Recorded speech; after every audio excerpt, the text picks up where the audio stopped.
And welcome to another episode of the Convoluted Podcast. It's your host, Jesus, aka Tyrant Dominus, and once again, we have a new contender into the ring. Go ahead and introduce yourself. Hi, I'm Amin, otherwise known as the Pop Cultus Podcast, and it's nice to be on the show. Thank you, man. It's a pleasure to always talk with a fellow podcaster. And so tell us a little bit about yourself. Where do I start? Okay, I am I'm a Bangladeshi Somali Kenyan who's living in Malaysia, doing his master's in digital film. What else can I add? This is such a hard question. I never know how to answer it. It's one of those big questions that's so open ended. I get it. It's just a good time to kind of just really promote yourself and kind of just be you. Yeah. So I'm an aspiring podcaster and aspiring MMA enthusiast, and yeah, I guess that's as succinct as I can be. Okay, man. So we've been talking over DMs a little bit, and you're just about to kick off your podcast soon, correct? Yes, I am. So can you give us a little preview on what Pop Cultus is going to be about and how that show concept came to be? Well, to begin with it, I've always been interested in most things to do with the voice, like radio, voiceover, and things like that. And actually, I even remember when I got into it. I was playing Devil May Cry 4, and then I was hearing, if you've played it before, do you remember the character Nero? I know of the character, but I haven't played it. I watched it, though. Yeah, well, yeah. I remember hearing his voice, and I was wondering, like, why does that sound familiar, right? And then I looked it up, and then I saw that this guy did so many of the characters that I knew. I was like, holy shit, that is impressive. I kind of went down a rabbit hole of voice acting and voiceover. That just got me hooked, and ever since then, I've been trying to stay as laterally in that world as possible. And I even chose my degree based on it in broadcasting and journalism. And yeah, and my podcast, decided to start it recently because I have a fair amount of free time and no excuses to procrastinate. So yeah, and the Pop Cultus Podcast it's basically a podcast based centered around pop culture, but I'm trying to take it in a different route than everyone else. I'm trying to talk about things that are not usually talked about or are only fairly touched upon in video essays and things like that, but not a lot in podcasts. And there are more listeners of podcasts than there are people who watch a lot of the video essays on YouTube and things like that. So I thought that maybe it would be interesting to, merge the realms a bit. Cool, interesting. That is one way to kind of differ yourself from, the different podcasts that are out there. Right now, there seems to be like this surge of up and coming podcasts and podcasters. I've seen it lately, me myself in that frame. But trying to kind of differentiate. Why can't I speak? Differentiate yourself from others is a good way to kind of make yourself a little bit more unique. So, more power to you when trying to do that. Thank you. So, yeah, like voice acting. That is a thing that I've recently kind of been struggling with as well. Not only just video games, but I personally watch like a lot of it, like anime. So when I can't watch English dub anime, English dubbed anime, because there is such a lackluster like pool of people they use for the industry that it's like when you hear one voice, you hear them a lot in other, and like, isn't that the voice of said, like you said, you're reminded because some voice actors just sound very similar. There are some good voice actors out there that can really play to different roles, and you sometimes almost never notice that it's them.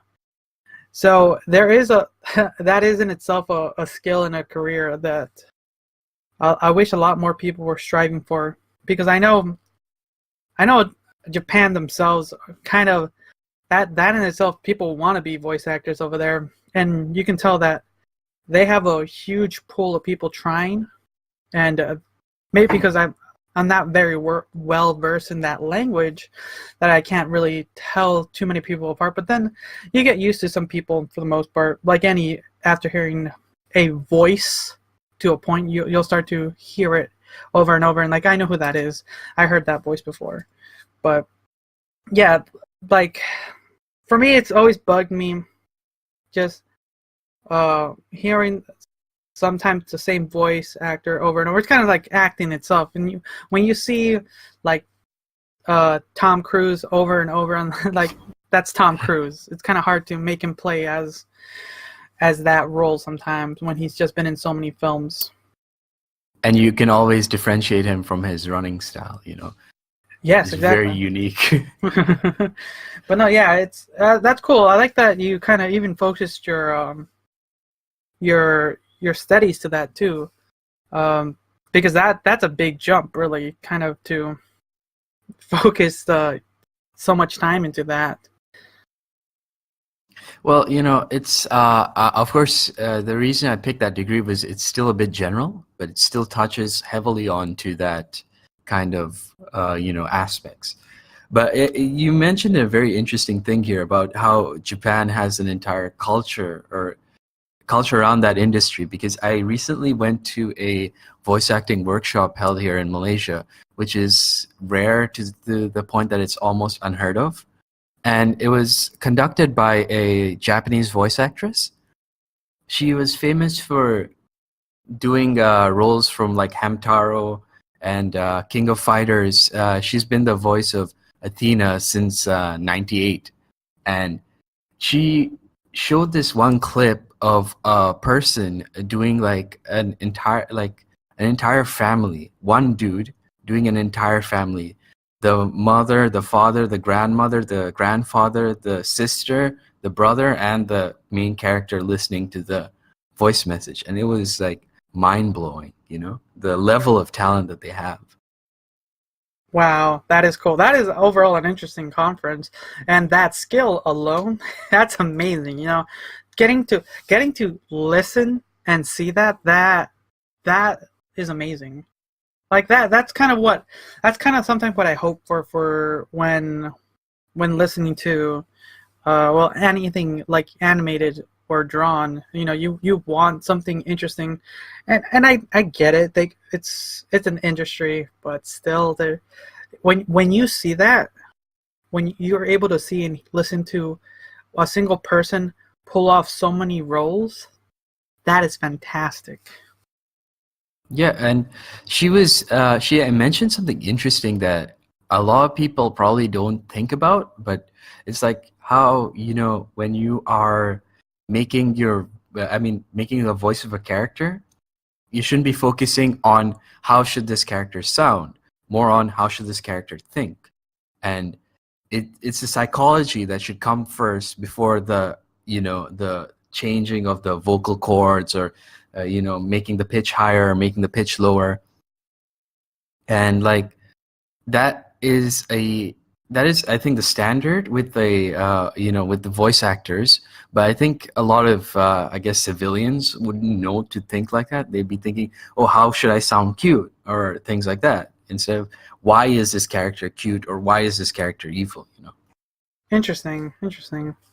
I need to ask one of my buddies. He's an actor. That would be an interesting question to ask him, because I would not, I wouldn't think like that. That is something. Well, it's not something I would really think about when, voice acting and character building. Because I'm a reasonable storyteller. So I don't really try to put voices to characters. Like I can tell a story, and probably when someone's telling a story, you kind of put your own voice over a character.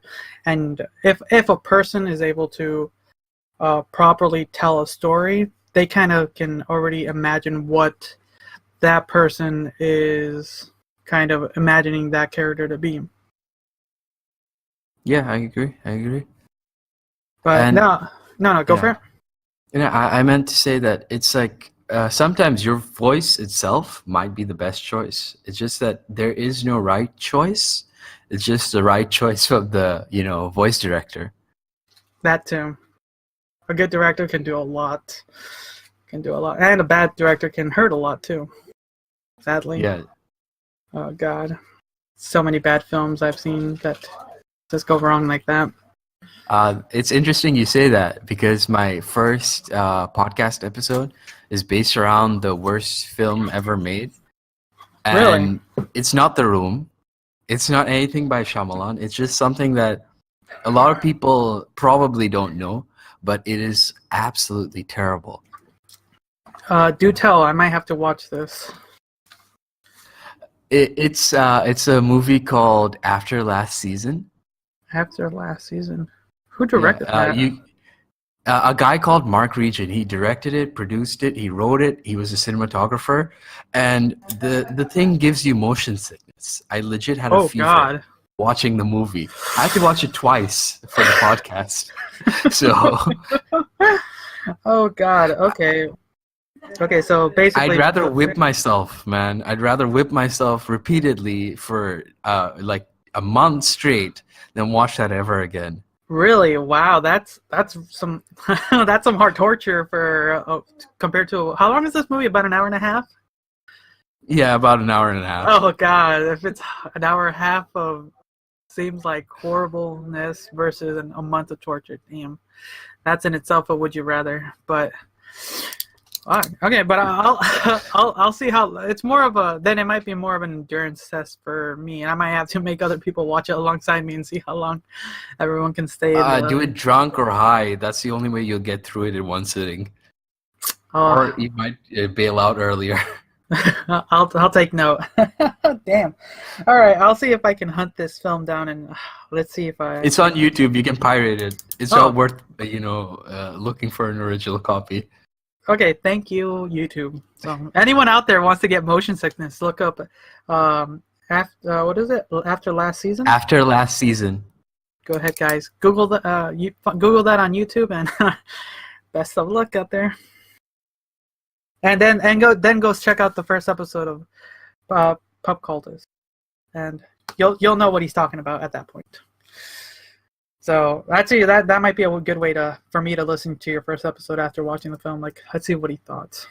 But wow, but no, you're right. It's actually when thinking of bad films, like I've seen The Room twice. One for the first time I knew it was a quote unquote bad film, so I saw it, and second time it was just for fun and I was showing people. So it's one of those things where you have to. It's a movie so bad that you got to share it so other people can understand why it's so bad. Yeah. And then, like the other director you mentioned, M. Night Shyamalan. I can never pronounce his name. But anyways, I was a big fan of his work early on, his early stuff like Unbreakable. What else was there? Signs. The Sixth Sense. The Sixth Sense, like his stuff, like there. But I had this conversation before. It's just the way, as he progressed and his gimmick became so obvious, people just started looking for it. Like I myself started looking for the quote unquote twist, and the films he was directing were so outrageous and ridiculous. Like I think it was around the time of The Happening. Oh my God. That I kind of like, damn. Well, I don't think it's completely his fault though about The Happening. It's like it feels that it was the casting director let him down because Zooey Deschanel and Mark Wahlberg were were basically cardboard in that movie. So It's hard. it was a terribly written movie, and it was moderately directed, but I still think that it's not completely his fault. That was like, a crap show. Yeah, you're right. I know I'm giving the director a lot of shit, but it's true. It's a culmination of like everything, and it's kind of just buckled down at the end right there. Because but I'm glad that he's kind of working with other people now with which was it, Split and Glass coming up. Like, I'm glad that he's kind of getting back into the industry, or he might have not left, but I'm glad he's kind of been more featured a little bit more now. So I'm looking forward to see what he comes out with next. Yeah, Glass seems very interesting, but he's that rare director, because most directors, like, when they become more commercialized or their movies become start to aim for a wider audience, they start to deteriorate in quality, right? Mm-hmm. But he is one of the few directors that should stay, in that kind of aiming for a larger audience, because when he goes for like a very particular art housey kind of style, you get Lady in the Water, and that thing was like drizzling diarrhea. So he should just aim for that kind of wider audiences, so that it kind of reins him in with his crazy ideas. Yes, and also kind of avoid franchises. Yeah. Yes, I don't even want to talk about that film. I actually paid to go see it in theaters, sadly. Oh my god. Yeah, like I said, I tried to give him as much of a chance, but yeah. And now they're making a Netflix show about it too. So. Oh, yeah, nah, man. I think that it should have just stayed on Nickelodeon. It's being done by the same guys who did the Nickelodeon one.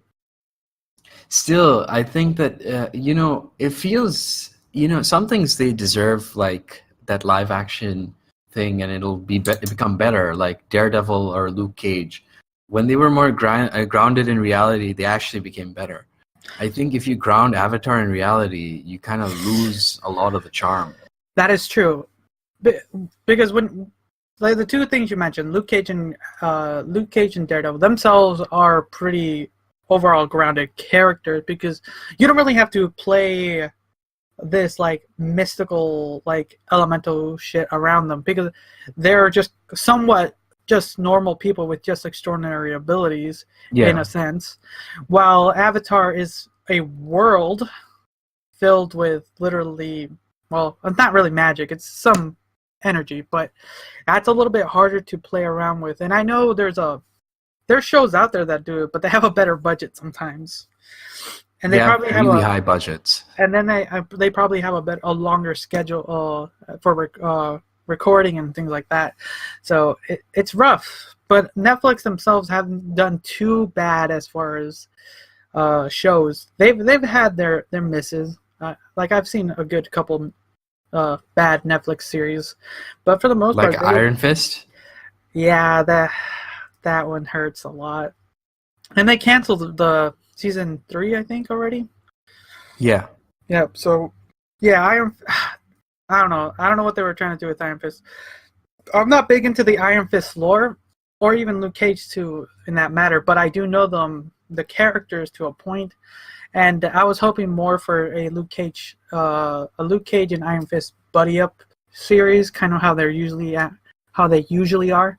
So I think that's how they're gonna go, and I think that's a good way to do the series, because sometimes I'm glad that they're doing these individual things, but sometimes they don't work. Like me and one of my cousins, when Daredevil came out, we loved that season 1. We loved it, and after that was Jessica Jones. I didn't know who Jessica Jones was until that show came out, and I kind of watched a couple, those YouTube videos that are explaining who she is a little bit in the comics.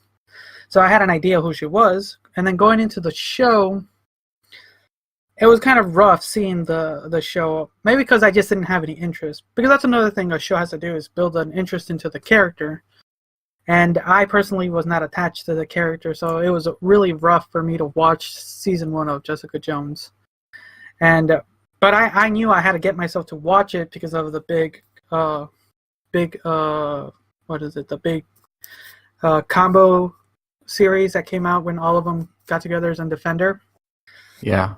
Now that one was enjoyable. It wasn't great, but it was still enjoyable to watch when they got all together. But it was rough to get into there with for me, Jessica Jones and Iron Fist, because I enjoyed it was, I think, if I remember right, both 2 seasons of Daredevil. Luke Cage I enjoyed, and then you had to watch Jessica Jones and Iron Fist to get into Defenders. If I remember that right. Yeah. The thing is that with Jessica Jones, I found the first season interesting because it had a compelling, villain. No, yeah. David Tennant was amazing in that. Yes. But on her own as a character, I think that they kind of let her down, because you could see that in season 2 when there was not a very focused villain and there was not much threat, and it came from personal drama. Most of the catalyst of the story came from personal drama, and I found that very, very, very boring. It just didn't feel right, because somebody's superpowered should have like a compelling villain. Like Luke Cage's villain, I don't want to spoil it for people, but no, it's been time. Go for it. Well, I mean that council lady, or what's his name's Cottonmouth's what's her name, auntie or something. She was the villain for the 2 seasons, right? Technically, for most of the 2 seasons, and she doesn't have a single power other than being a powerful black woman, and that was so. It was still a very compelling villain for Luke Cage, because he couldn't punch his way through that. Even though he was, bulletproof, he couldn't just solve that problem so easily. And that's what made it so interesting, because she became a compelling villain. But, no, I totally agree. Yeah. I didn't watch season 2 of Jessica Jones. Like I said, it's hard for me to watch Jessica Jones. But that's interesting. I'm kind of that feels like a little bit of letdown, because I'm going to have to watch season 2, because I'm the type of person who kind of tries to catch up with the shows and stay in the loop with all this Marvel shenanigans. But still, you can just do it while you're doing laundry or something. While you're folding something, you can just keep the show playing in the background. You get the gist of it. It sucks. You want a show to be the thing that pulls you into your seat, your couch, your bed, and just you watch it. And when a show is put in the realm of you can put it on the background, that kind of hurts a little bit. But that's just my opinion. Yeah, it definitely hurts the show's quality as well. Yeah, but. Well, hopefully they take some criticism and they kind of make the shows overall a little better, and let's see how Iron Fist does, because I know it's canceled now, so they're gonna have to do something with the Iron Fist character. He's not just gonna go disappear. He's part of the world now, so. And they probably will feature him a lot in Luke Cage, but I don't see that happening in season 3 just yet, because there's a character arc gonna happen there that they're not. I don't think that they should pull the trigger that early. No, it's something we're gonna have to wait and see, and we'll see how that goes, because we still have Punisher. That was a good spin-off that they did. I like that. We'll see what they do with him later. Because was that rumored to come out for season 2? Season 2? Yeah. I don't think it was rumored. I think it was confirmed. Was it confirmed? I believe it was confirmed. Oh my god, I'm looking forward to that. Definitely. But it's all for me. It's for me, it's all about like a good, compelling story that can get me to sit down and watch. And because there's so much happening, so many other things, like, and mostly with such a big franchise that's already kind of established, you hope for a lot from them. You mentioned a very interesting thing there about a good engaging story, and I always wondered what makes one till I watched this one movie. It's called Lock with an E. It stars Tom Hardy, and it's basically him driving on a highway. The entire movie is just him in a car driving on a highway, and he's the only character on screen, and the rest of all of the character interactions happen on the phone. Like he's just him calling people, and the plot is very simple. He's just going to a hospital where one of his I guess mistresses or fling technically is pregnant, and she's about to give birth. That's the whole plot of the movie, and it was still oddly a nail biter, Interesting. I'm looking at it. I don't know why I have not seen this. Ever since Tom Hardy got cast or was Venom, I kind of started looking to some of his older films, and I'm surprised I didn't see this film in my list that I watched. I might have to find this one to watch too. Okay. Yeah, it's just a proof of his caliber as an actor. Yes, and as much as I've seen Tom Hardy lately, he's a very, very interesting actor, and he does a good job. I like some of the work he's done. So I'm gonna add this to my list. So I got one really funky movie to watch, and then a really good, interesting one to watch later. Sweet. Adding to the list of movies. Everyone out there listening, let me know if you guys seen Lock. Tell me about it. If not, go check it out. Let's see here.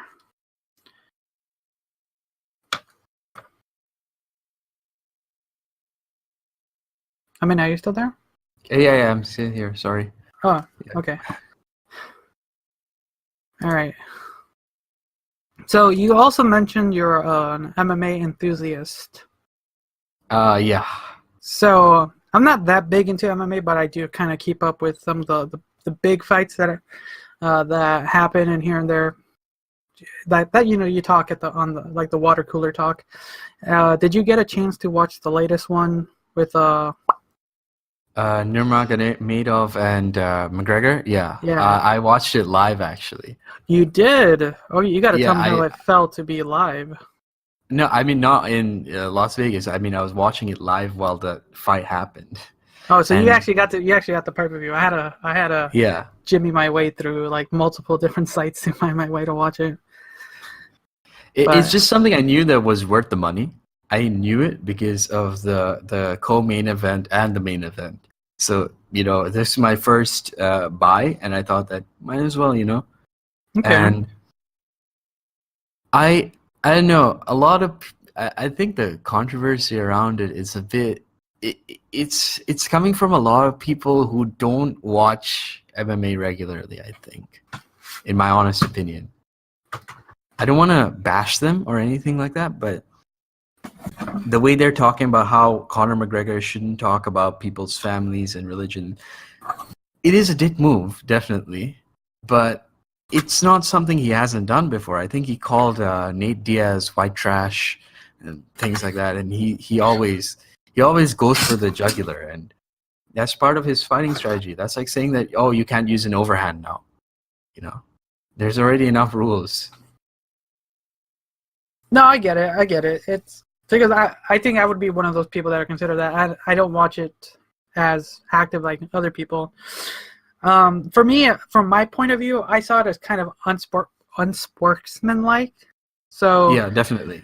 But I get the idea of egging your opponent, pushing it, and I know that may possibly have. Well, like I said, I just think he kind of there's a point where a line you don't cross really, but that's for everyone else to decide. But yeah, I get it. Like it's a little bit of a dick move, but it is just something you kind of do in mostly these conferences and stuff like that, and you're just pushing each other's buttons basically. Do you remember when Mike Tyson said, wait, are we allowed to use explicits on the Oh show? yeah, you're more than welcome to.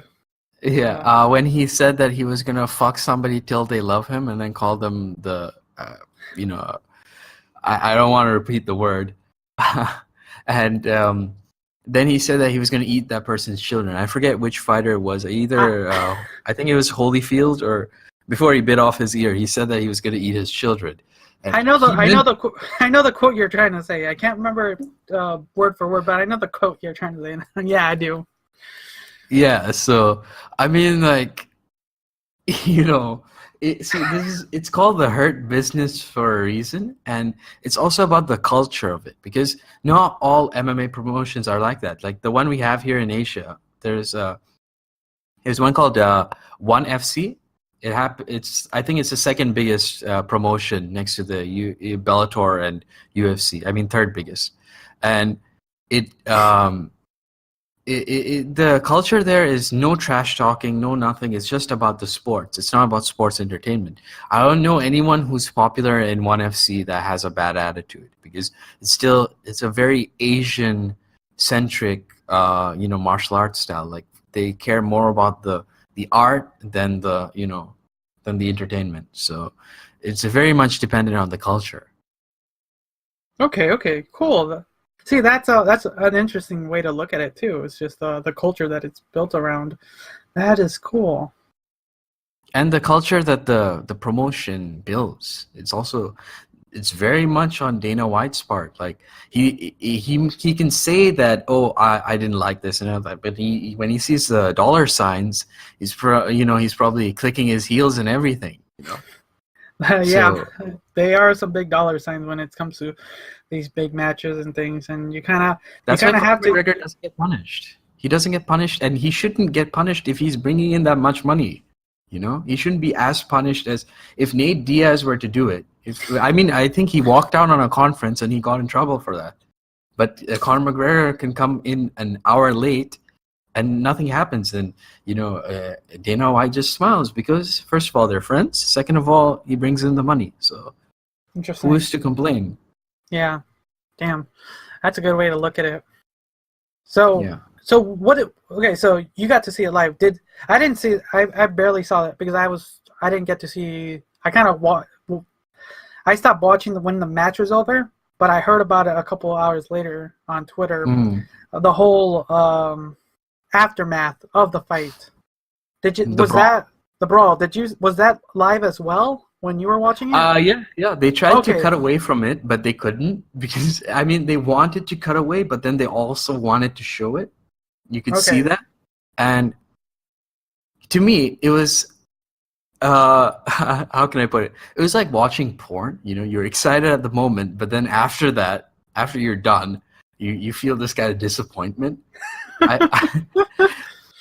I was like, holy shit! Okay, this shit is cool. But then after the fact, I took a moment to think about it, and then I was like, man, if only Khabib just kept his cool, he would have been the coolest cat in UFC, undefeated, sportsman-like, and everything like that. It would have been the best story to tell. But then that just that one moment ruined everything. But I don't blame him. You can see throughout the whole match, this guy is like shouting at him. I don't know what he's saying, but I believe that he's attacking his religion. That's one thing that a lot of people have been saying, that he was calling him Muslim rat or something like that. And if you get that from a person whose team is whose fighter is losing, I would be pissed too. At first I thought he was going to kick his ass for teaching him such shit jiu-jitsu. Okay. That fight was clearly very disappointing for Khabib, because he was hoping for more. Yeah, it was very personal. No, me myself, it was for me. It felt like a slow match compared to some of the ones that happened earlier. Until towards Ferguson the end. And Pettis. That one was amazing. Oh, that was a good fight. You see, so when after that match, seeing the McGregor match, and it was, for me, it was just a little slow, but towards the end it got better. But No, you're right. The whole brawl thing. Sadly, like I said, I clicked away, so because the match was over, and I found it. So I had to find people who posted it on their stories. So I had to look at people who recorded on their phones. So I got to see a couple different views. But no, yeah, that when seeing it, like for you, and you got to see it live, so you got to see the adrenaline just rush through, like, oh my God, what is happening? And I kind of get the aspect of that little bit of disappointment, because yeah, you're right. It's kind of this kind of what's the best word? This sad victory. Like you won, but you kind of didn't win in a sense, and it's very bittersweet. It's very bittersweet for there you Khabib. go, better wording. There we go. That's what I was trying to say. But yeah, man, it sucks. And damn. Like, by the way, I think I should put a caveat. I'm not Joe Rogan, so I mean, like, I don't have expertise, but I can only talk from a point of like somebody who, watches a bit more regular than the average Joe. So, hey, you watch a little bit more than I do, and but I for the most part I do enjoy competition, so I get it from that aspect, and I do enjoy the sport. So I kind of that's what I do enjoy when it comes to any sports like a competition. So seeing, like you said, something bittersweet happening, it sucks mostly when you're the victor and something like that happens. So, yeah. But yeah, that's kind of my only MMA stuff that I do know. But one thing I have an issue with is how I don't know about in the stateside, but here they're making it about race and religion. That the punishment on Khabib is racially, discriminatory or based on his religion, and I'm thinking that what the hell are these people talking about? Okay, yeah, because, actually, can you explain a little bit more? I don't get that. Can you explain a little bit? I don't fully understand it, but I see a lot of people on my Facebook timeline sharing video essays, positing the question that was this racially motivated, or was it based on his religion? And they're not actually positing a question. They're kind of making a statement. And Facebook is a toilet, as John Oliver said, but this toilet has some really infectious disease because people start thinking that way as well.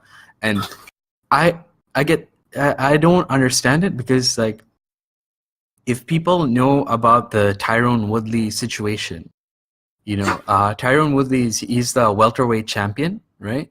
And Dana White doesn't like him. He literally doesn't like him. He had a fight recently with a British fighter, Darren Till, and it was obvious that Dana White wanted Till to win. Till didn't even get he got one significant strike on Darren Till. On Tyrone Woodley, and he got dominated for the entire match. This guy was undefeated till that point, and like, they keep saying that Tyrone Woodley has a bad attitude, and you can't. They treat him worse than they treat Khabib, even though he's also a champion. So it's like, it's not about race all the time, even though, this isn't a very good example because Tyrone Woodley is black. But, it's not about his religion, definitely. Because, just Dana White doesn't like him, and that's it. It's just that. Overall, just a personal attack. And that's interesting when thinking of it like that. Because that's kind of rough when thinking of it, mostly when thinking in fighting competitions such as this, when it's like somewhat one-on-one, and when you're attacking someone on that level of not just the person but outside their demographic, their religion, and their race, that's hitting a big blow. Let alone, definitely. Like I know a lot of people who can take. They rather take a personal hit against their own self than they would their families and everything else. Like that, I get that. So when people start making it to be something a little bit more than that, that kind of does sour the mouth. So, definitely. But shit, it seems like listening from what you're saying, it sounds like it's a little bit more prevalent than I would have thought from what I saw in the match I watched. And that kind of Yeah, sucks. it's pretty simple. If Dana White likes you and you bring in money, you're gonna get treated well. And it's like, have you heard of George St. Pierre? He's like considered one of the best fighters, and he said it perfectly that the UFC doesn't care about the fighters. The fighters have to care about the fighters. Okay, they just want money, and it's not wrong for them to want it. You know, so when they're picking their fights and everything like that, they have to be smart about it. Interesting. I gotta remember that when I get to see another big fight, or try to see another big fight when people are matching up. Huh? Cool. Well, I mean, something. the Brock Lesnar fight is hopefully happening soon. Brock Lesnar and Daniel Cormier. That one's been on my radar. Like, I remember that Brock Lesnar was big into MMA until he left to join WWE for a while. He didn't leave to join WWE. He got caught with steroids and had to leave. Oh, did he? Okay, because I've been outside of the wrestling the field for so long that I only know what my cousins tell me, but I knew he was in the show. But it seems like he's making his way back, huh? Interesting. I barely I caught a mention of that, so I was wondering what was happening on that. Can you kind of elaborate a little bit on what's happening with the Brock Lesnar thing? Well, he got caught with by USADA for steroid abuse, which makes sense because the guy is huge. Oh God, yeah. But it doesn't make sense because he's also a genetic freak. So, I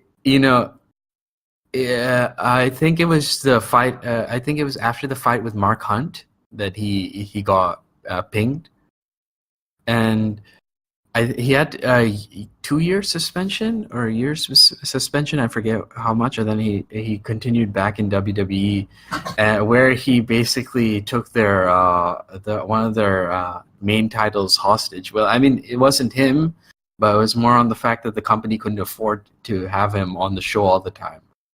But yeah, interesting. And now I think he's gonna finish his WWE contract and then come back to UFC. But he competed in the UFC while he was still under contract with WWE. Oh, did he? Okay, cool. I didn't know that. I think it was so that they could get Ronda Rousey into a WrestleMania 30 or 31. I forget which one. But that was where she first got introduced. And now she, after she got tilted, now she's a WWE wrestler. Yeah, I did see that. Her rise and fall was so hard and fast. Sadly, I mean, after you get rocked the first time, like your brain doesn't heal completely. So it's pretty. Unless you have like an iron chin, you take that brain damage, and then it gets easier to get knocked out every time. So it's expected. A fighter's lifespan is like 9 years professionally. Oh God. Yeah. Damn. I gotta start. Gotta start looking a little bit deeper into the world of all these matches a little bit deeper to kind of understand what's happening in the background instead of listening to YouTube drama so much. Hopefully, if Logan Paul into MMA, you can follow both. Well, they already did the whole boxing match a couple of months back, man. That was pretty bad, to be honest. That was a bad. I saw that. I didn't pay for it, but I did watch it. That was sad as well. Yeah, it ended with a tie. And it was like, I expected it to be better, because they were trained by people who trained McGregor and Mayweather and professional boxers. I really expected them to be better because I've done boxing for a year or more. And it was something I expected from somebody who's just been doing it for 6 months. Interesting. They were putting their hands down too low, man. Yeah, it wasn't a fight style. They were just tired. Interesting. Maybe because I'm not very versed in that world that I didn't see the technical stuff, but it was, for me, it was a very sad match. And I remember because I remember KSI did a match the year prior with a different YouTuber, and that Joe match Weller. and that match actually turned out to be decent. It was a reasonable amateur match, you know. So with maybe because of all the hype that the Paul brothers kind of have and the pull they do have, the match we were hoping didn't really come out, and it was more of a fluff piece than anything really. So I think it's more on us, the audience, kind of hoping for something amazing, and well, a lot of people don't enjoy the Paul brothers themselves, so they were hoping for a big KO for them. It's almost impossible to KO somebody when they're wearing headgear, because that's the whole point of the headgear, to make sure that you don't get KO'd. Unless the guy is like punching them, doing like a really strong straight right to the face, they're not going to get knocked out that easily. Damn. Yeah. But cool. Interesting. You're also that's interesting to note that you've also picked up boxing for the last year. Is it just something that you just decided to do? Yeah, I know it's to help with I'm trying to get my first MMA amateur fight. Oh, So really? I've been training I did boxing and Muay Thai on and off for some time, for a year or a year and a half, and then I did specific MMA training to help with my wrestling for about a few months, and now I'm on a break so I can build up my physical condition. Like my biggest weakness is my stamina. So because I have asthma, so I'm trying to build that up. So it's kind of it's really tough. So yeah. No, man, but that's cool. Like you're pushing yourself not only in your studies but also in your physical training, and you actually have a somewhat of a goal in mind. That's pretty awesome, dude. Props, man. Props.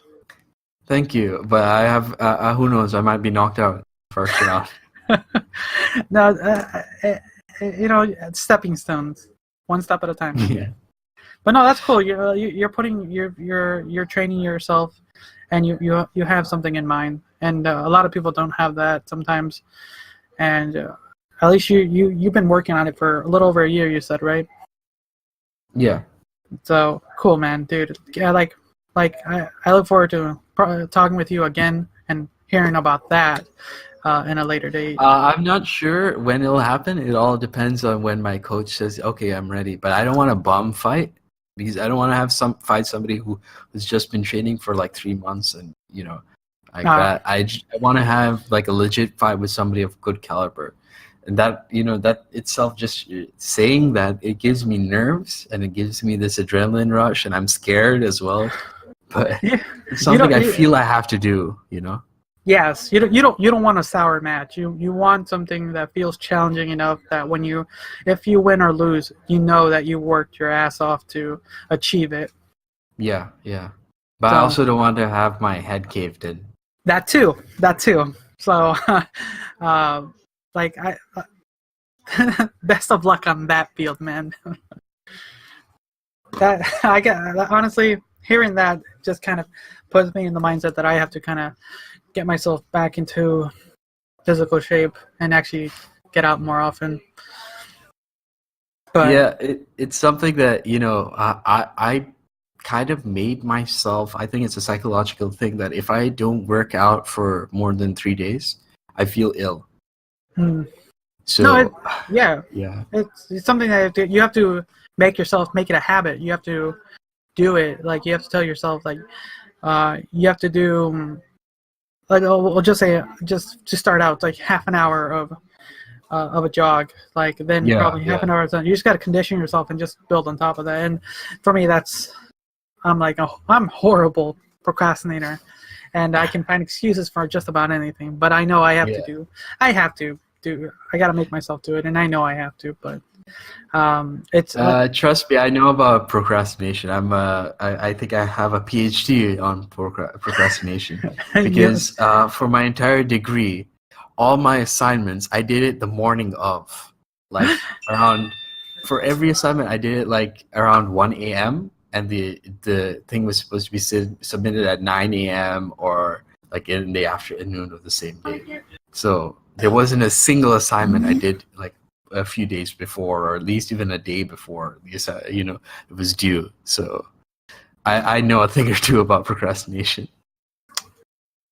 Anyone out there, tweet at us if you are also a procrastinator. Don't procrastinate tweeting at us though, please. But no, yeah, it's a habit I wish I kind of broke a little bit. It's not a habit too bad to have, but it can, if you don't like ease off on it, it can really be degrading in your life. But yes, I gotta fix that. Luckily, I don't do that when it comes to the podcast. I kind of try to get myself all situated with recordings and publishing dates and all that jazz. So everyone listening, be happy I don't do that. I make sure the episodes come out every Friday for you guys. Is there anything you want to ask me? Yeah, I actually would love to know, how did you get into podcasting? Oh yeah. So everyone knows here in the story that I personally started recently listening to podcasts in the last year and a half. I want to say about year and a half, just under 2 years. And there was a couple podcasts that, like, they were just a couple friends doing it together, and I was like, that sounds like fun. Why don't I try doing that? And anyone listening, if you go to kind of the first digit episodes to probably the ones in the teens, you got to hear the early renditions of the show, where it's just me and my friends and family kind of just talking about different topics. And for me, it's something I learned moving forward with the show, that it's kind of hard to do such a thing if you don't properly have a proper dedication for the show. It's like if everyone doesn't want to do it, then it's kind of hard to schedule, find topics, and do things in that nature. So after a couple of small breaks and trying to get the show together, I finally settled on this interview style show that we're doing right now. And we tried it with one of my close podcasting buddies, where there was the group and him. We interviewed him, talked with him, and as I was trying to set up the interview for the next person, no one could properly set a date that would work well for him because everyone had to work, all that. So at the end, I ended up doing it myself, and going from there, just me interviewing random strangers on the internet, and I haven't looked back. Wow, that's pretty cool. And it's quite inspiring, because like when I did my first episode, when I recorded it, I felt like, oh my god, this isn't that great, and like that. And to hear that you've evolved over the time, I guess I feel, it feels like the pressure's off a little bit, that you just have to keep going. Yes, it's all persistence. It's just, you got to keep yourself, like I said, it's like you're saying about working out. It's just keeping yourself motivated and pushing yourself forward with this project. If you really want this show to succeed, then it's going to, because now I'm at the point now that I have a reasonable, steady listening group. It's not huge, but I do love that they're out there who can't wait to see or listen to an episode, and I do my best to find interesting people to talk to, and play fun games for them to enjoy. So, like, I try to not only kind of cater to my guests, but to my audience now. So I have people who depend on me for the most part. Oh, that's pretty cool. So yeah, there you go. That's the evolution and the current status of the Convoluted Podcast. I have another question. Yeah. How'd you get that name? I mean, what made you decide on that name? Well, like I said, if you listen to kind of the first digit episodes, the way our topics kind of blended together, it didn't make sense. It was like this odd mishmash of topics that didn't work. Like, it just didn't make sense. It was literally convoluted. So that's how the name came to be. I mean, like, you get what you're paying for then. Exactly. But now the convoluted part comes from the random assortment of guests, and sometimes the fun stories they tell, and the games we play. Like, trust me, when it comes to game time, it's gonna get really strange. I'm hoping so. So, but yeah, that's what the convoluted podcast is now. Just a very oddball assortment of people to come together to share their interests and stories. And you're one of them. Oh, yeah, I'm part of an elite class then. Is there anything you want to talk about? I don't know. What else? I always have that issue of, when I'm put on the spot of what I want to talk about. Somebody can give me a point, and maybe then I can say something. If not, we can move towards the story and games if you like, because you did choose to play 2 games, and that's gonna take a good portion of the show. Sure. Do you want me to about the story? Yes. So okay, guys, it's time for the story. So for the story, since we are the Convoluted Podcast, we like our guests to share one of the strangest, weirdest, most convoluted thing that has ever happened, you have ever done, or you have ever encountered in your life. I was nearly adopted by 2 Turkish people when I was 21. What? Okay, you gotta explain a little bit more? Okay, so this is a bit of a long story. I'll try my best to keep it under some time. So, when I was studying my bachelor's, I had a friend. He was from Turkey, right? His name is Sedun, for the sake of making this easier. So, my friend, he stayed with a bunch of other people. Like, we were in a hostel, and at the time, it was, I think, in the summer of 2016, and I went back home to Bangladesh, right? So as soon as I get back, like around like the first hour, as I just come back to the hostel, and I go to see my friend to give them some gifts that I brought back from my country, and I noticed that there was a missing pair of shoes, and I thought that was weird at first, right? So I go back to my room and I'm chilling for some time, and then I get a call, and it's like the police. And I'm thinking, holy shit, did I do something wrong in immigration or something like that? And then they're telling me that, oh, my friend needs to talk to you. Your friend is with us. He needs to talk to you. So then he calls me and tells me that to contact his stepdad, and because they were coming in July, and this was at the end of June, and to contact his stepdad and tell him what's going on, that he's been arrested and things like that. And he said, he told me that to make sure that to not let his mother know, and he kept emphasizing this, so much so that the arresting officer who was handling the phone call, she even reminded me, like, make sure that his mother doesn't know. Okay, sure, I got the point now. And I contact the stepdad. I tell him everything that's happening, and like this is like a few days before they come. And then he eventually has to tell the mother, because like she noticed that he's worried about something, and they can't reach my friend. So they come, and I meet them, and I tell them the whole situation, that he was arrested for like they took him from the hostel because he was caught with marijuana in the hostel. And marijuana in Malaysia is extremely illegal. Like, if you have over 200 grams, you can be hanged. So, damn.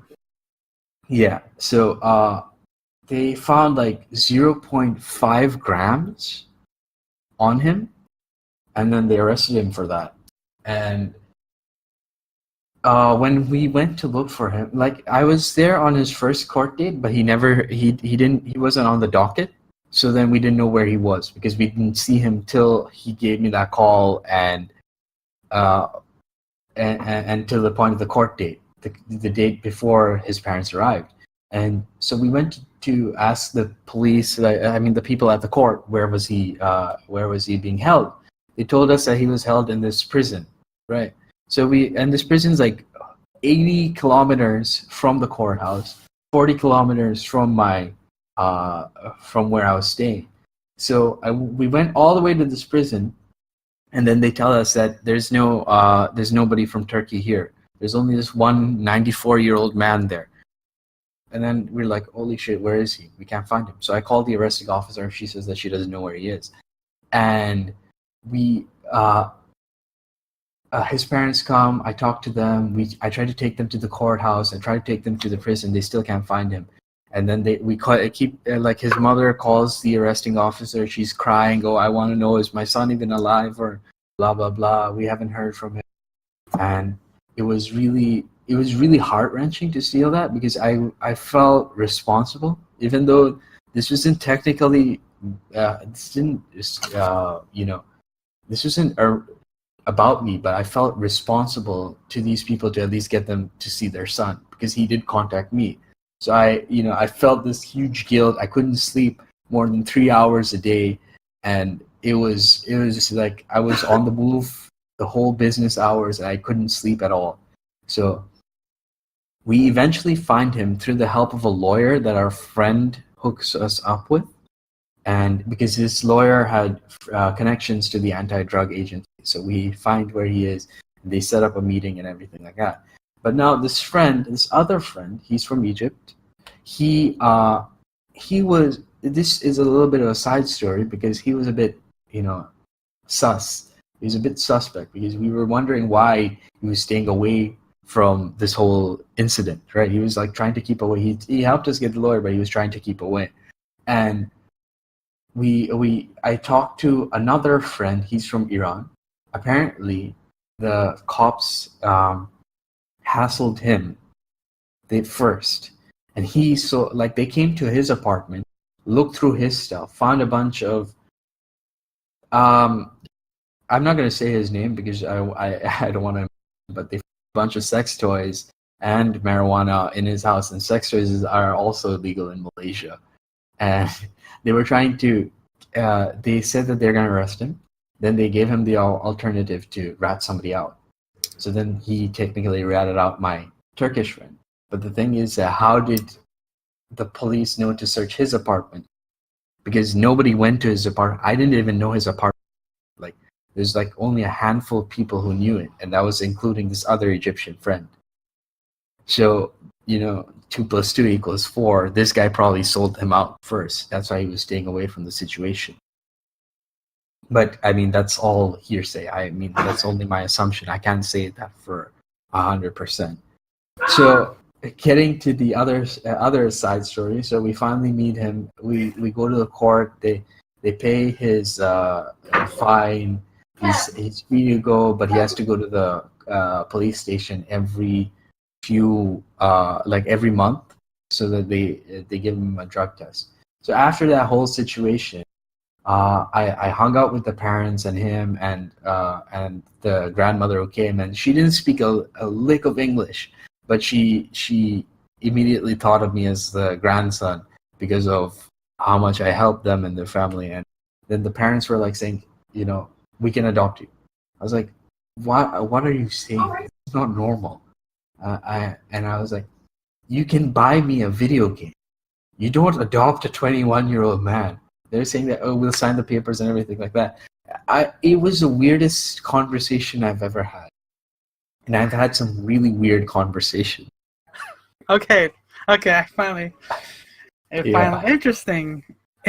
That's a very, very thoughtful way to thank someone, to include them in your family. Yeah. Wow. I understood the sentiment, but I was happier with just getting Fallout 4.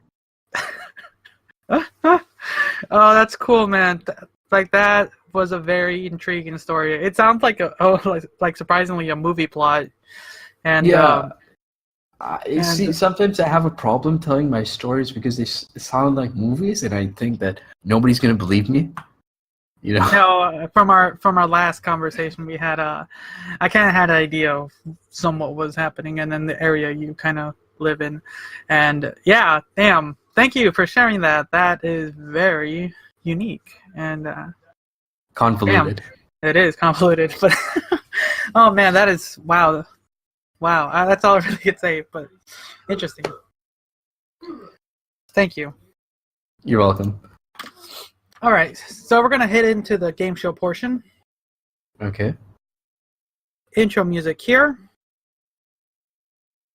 Okay, so you decided to participate in 2 games, actually. You chose Would You Rather and Love Match.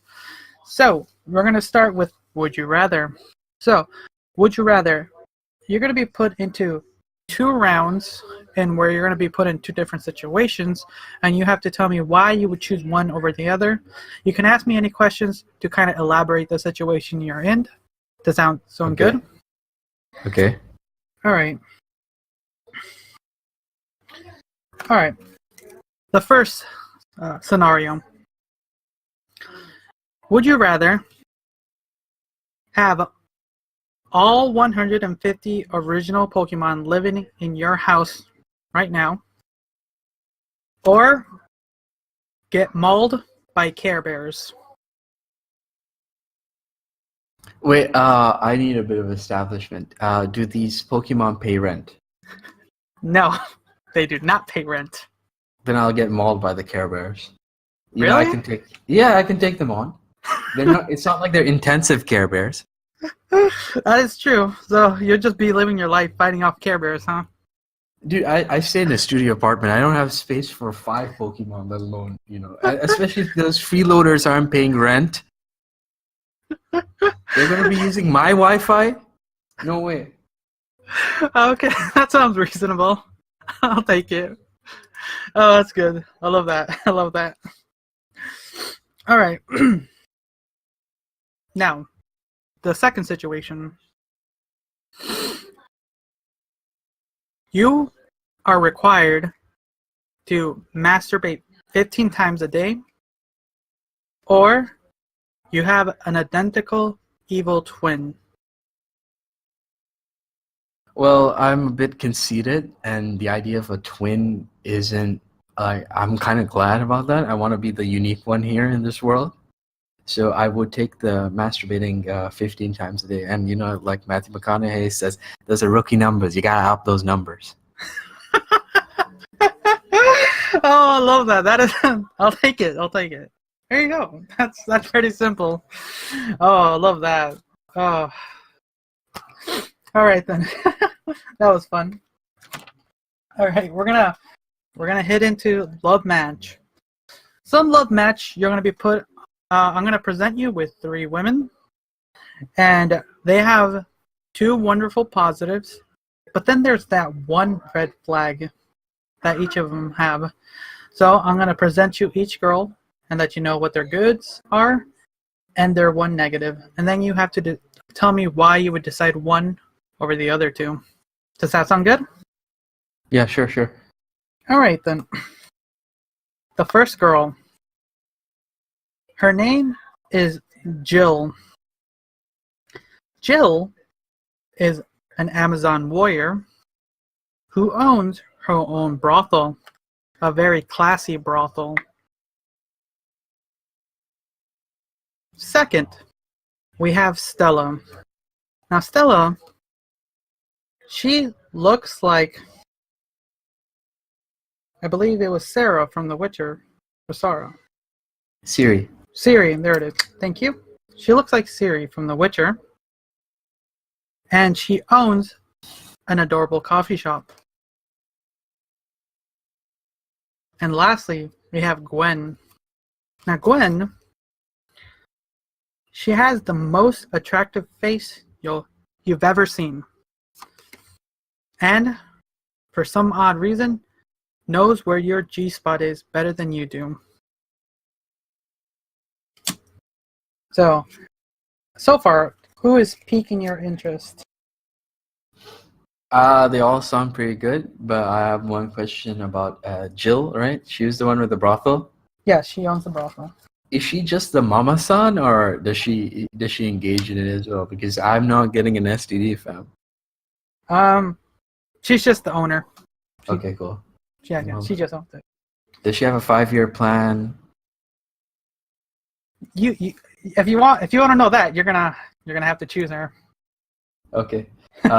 Wait, do I have to pick one right now? Oh no, I'm about to tell you a little bit more about them. So this might be the deciding factor when choosing one of these women. You ready? Sure. All right. So you were asking about Jill. So here's the thing about Jill. She's an Amazon warrior. She owns her own classy brothel. But you'll find out, she shits while coming. What? Yes. So, let me tell you a little bit more about Stella, the adorable pet shop owner. What you know about her is she has to pee every 5 minutes and for 5 minutes.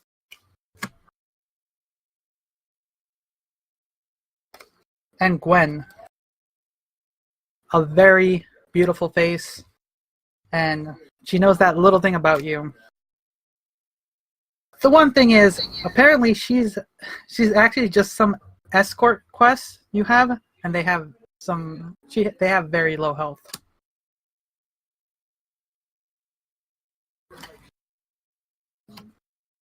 Okay. Let me know if you have any questions. What was the second positive about Gwen? Gwen. So Gwen, beautiful face, and she knows your G spot better than you do. Okay, I picked Gwen. Can you elaborate why you would choose one over the other? Well, I'm not into scat porn, so I'm not definitely Jill's out. Jill, you're gone. Yeah, and then peeing 4 or 5 minutes, I can't like. How can you deal with that? How can you not hang yourself at that point if you're not a geriatric and doing that? Catheters. So, I mean, yeah, that's very sexy. So, process of elimination is definitely Gwen, and the health, she is she's supposed to be like a, escort quest? Yes. So, if she has the best, best face I've ever seen, and knows where my G spot is, we're not going anywhere. Okay, so don't worry about her health. That quest is never gonna get done. So Nope. Ding ding ding, Gwen is the girl for you. Yeah. Oh man, thank you for playing that, and I hope you enjoy your date with Gwen. Hopefully you get along together, and you never finish that quest. Not planning to. Thank you for playing the games, and I want to thank everyone for listening, and I want to thank Amin for joining me. So at this time, I would like you to kind of just share all your stuff, where they can find you, how they can connect with you. The Pop Cultus Podcast has just put up my first episode, and you can find it on Anchor, and you can find it on SoundCloud, and I'm planning to add more, links and everything like that as I go along, trying to figure out, how to market myself socially, Okay, cool. I'll have links for that down below. That's smart. You kind of got into the Anchor early on. That's something I wish I kind of started with. That's a smart move, since they kind of do all the heavy lifting for you in the beginning. Yeah. So I look forward to actually listening to your first episode after I watch this very motion sickness movie. Good luck, man. I'll try my best. So go check out Pop Cultist. I highly recommend just getting yourself like a Twitter and Instagram. That's kind of really the best way to do these things, in my opinion. I'm probably not going to get Twitter because I've seen how it backfires on people who are opinionated. So I'm probably going to be on Instagram. There you go. It works. As long as you're just... One of my buddies, that's what he does. All he does is post every time his episode goes out with a video. Says, check out the new video. It's out today. What's up? Simple, easy, and lets the people know that it's out. And he's a very charming man, so he understands.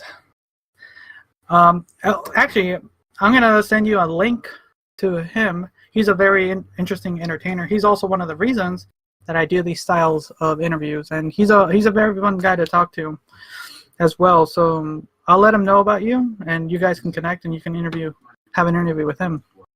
Sure. So there you guys go. I want to thank everyone for listening. I want to thank Amin for... How do you pronounce your name again? It's whatever you want to say it at this point. Everyone has a different way. I'm going to go with Pop Cultus. That's who you are now. Trust me, you kind of want an angle at this point. So, thank you for joining me. I want everyone, thank you for listening. We appreciate it. So until next time, see you. Bye.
Intro music here.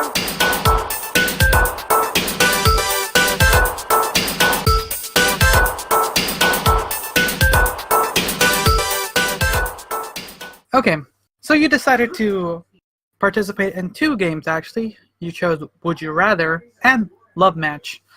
So we're going to start with Would You Rather. So, Would You Rather, you're going to be put into 2 rounds and where you're going to be put in 2 different situations, and you have to tell me why you would choose one over the other. You can ask me any questions to kind of elaborate the situation you're in. Does that sound good? Okay. All right. The first scenario.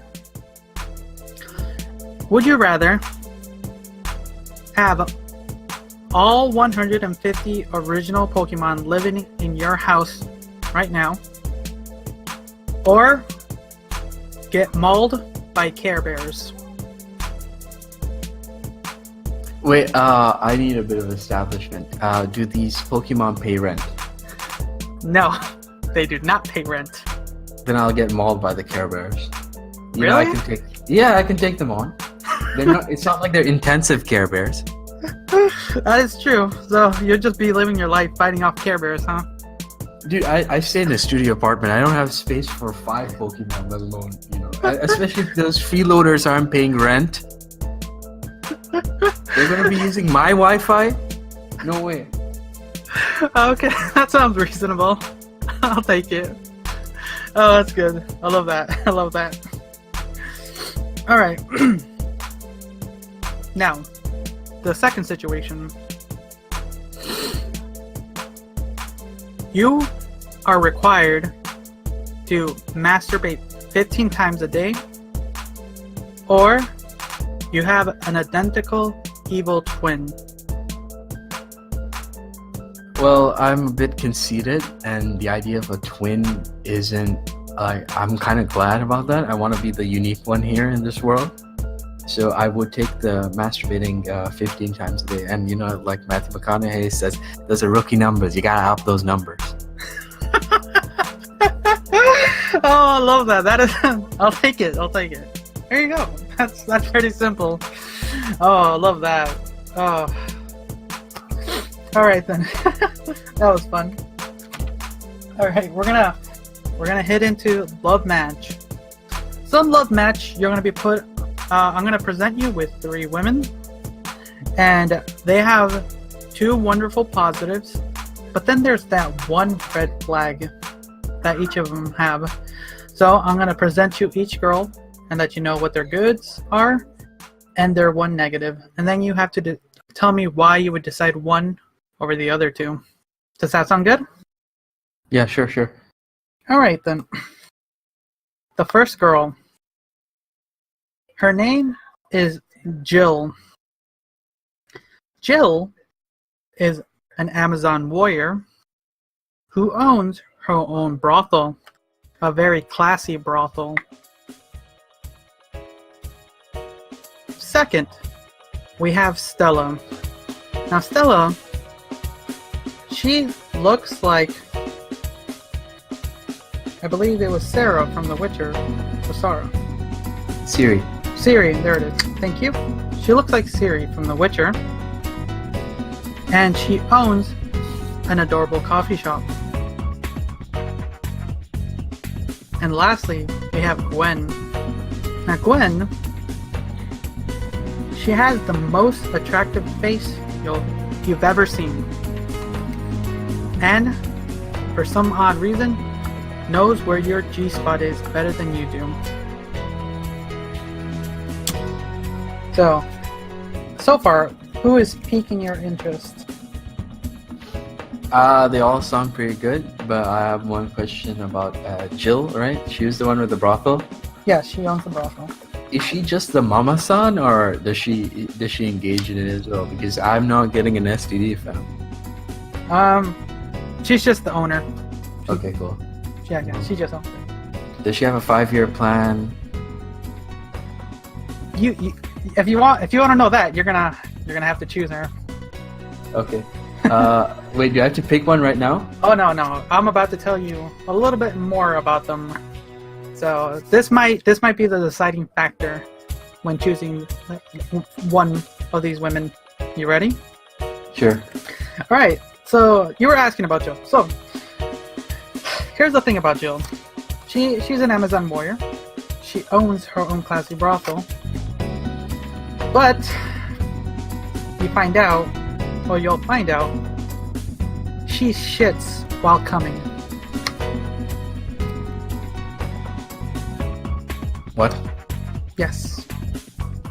So, let me tell you a little bit more about Stella, the adorable pet shop owner.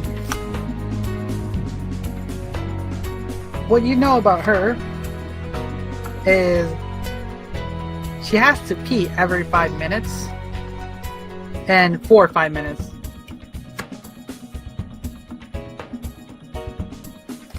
And Gwen, a very beautiful face, and she knows that little thing about you.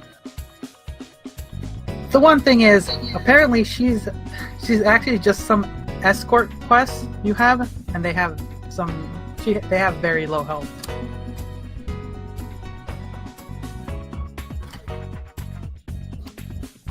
Okay. Let me know if you have any questions. What was the second positive about Gwen? Gwen. So Gwen, beautiful face, and she knows your G spot better than you do. Okay, I picked Gwen. Can you elaborate why you would choose one over the other? Well, I'm not into scat porn, so I'm not definitely. Jill's out. Jill, you're gone. Yeah, and then peeing 4 or 5 minutes, I can't, like, how can you deal with them? How can you not hang yourself at that point if you're not a geriatric and doing that? Catheters. So, I mean, yeah, that's very sexy. So, process of elimination is definitely Gwen, and the health, she is she's supposed to be like a, escort quest? Yes. So, if she has the best face I've ever seen, and knows where my G spot is, we're not going anywhere. Yeah, so don't worry about her health. That quest is never gonna get done. So Nope. Ding ding ding. Gwen is the girl for you. Yeah. Oh man. Thank you for playing that. And I hope you enjoy your date with Gwen. Hopefully you get along together. And you never finish that quest. Not planning to. Thank you for playing the games. And I want to thank everyone for listening. And I want to thank Amin for joining me. So at this time, I would like you to kind of just share all your stuff, where they can find you, how they can connect with you. The Pop Cultus Podcast has just put up my first episode, and you can find it on Anchor, and you can find it on SoundCloud, and I'm planning to add more, links and everything like that as I go along, trying to figure out, how to market myself socially. Okay, cool. I'll have links for that down below. That was smart. You kind of got into the Anchor early on. That's something I wish I kind of started with. That's a smart move, since they kind of do all the heavy lifting for you in the beginning. Yeah. So I look forward to actually listening to your first episode after I watch this very motion sickness movie. Good luck, man. I'll try my best. So go check out Pop Cultist. I highly recommend just getting yourself like a Twitter and Instagram. That's kind of really the best way to do these things, in my opinion. I'm probably not going to get Twitter because I've seen how it backfires on people who are opinionated, so I'm probably going to be on Instagram. There you go. It works. As long as you're just... One of my buddies, that's what he does. All he does is post every time his episode goes out with a video. Says, check out the new video. It's out today. What's up? Simple, easy, and lets the people know that it's out. And he's a very charming man, so he understands.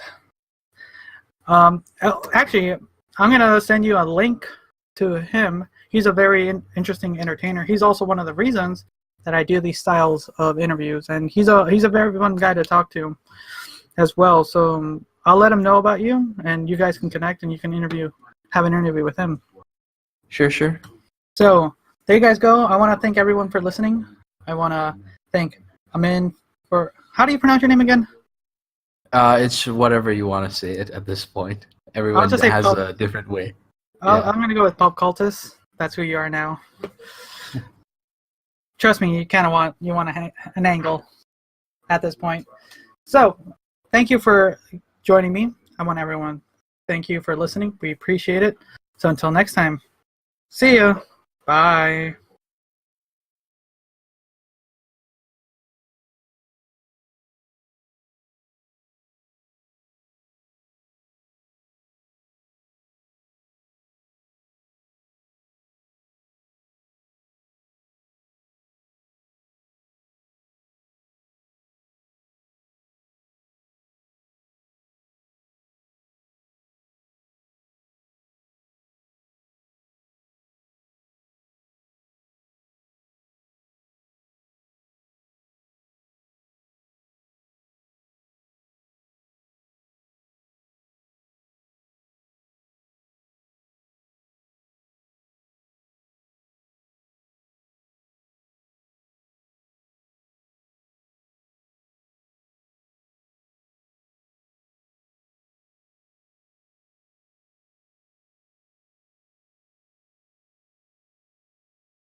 Bye. If you could do them a favor and maybe tell a friend about the Convoluted Podcast, they sure would appreciate it. My creator knows I don't. They don't market or advertise the show in any way. They rely entirely on word of mouth.